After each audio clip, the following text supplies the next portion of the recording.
مال خدا که میشه میمال سبیتر ولاد خریبه عدد که میلاد اسمگه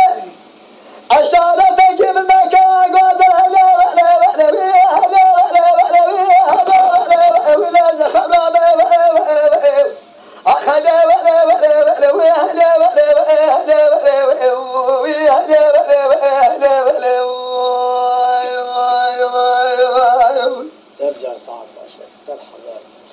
أشارتك بدك أقعد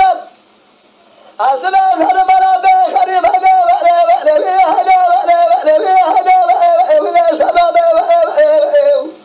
الفراد اللي يمشي مالات مخير يدسي من بسر يا خرم يا قريب دكنا كبيرة توبلا شري لا برادك هذا دوالا وجبادنا هلا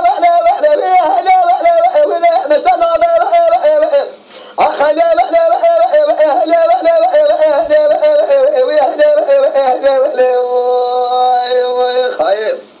هذا إيش من بريد عليك أخوي قال هذا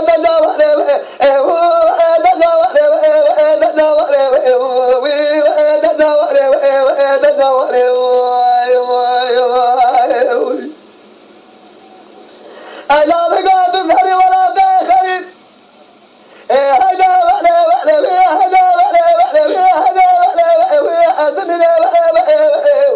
جان صادق جان أنا مزيد وأنا كامل يكون رزيلا بعد أول دليل يا شيخ سبرات الإخوة رزيلا دخلنا دخلنا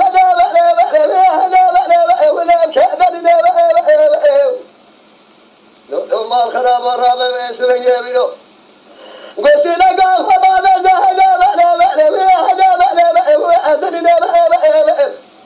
هذا مكان فيدل عليه دليل فرامي له سبرامي دليل خواه بقوله بخلاص وأتجاه له أخي له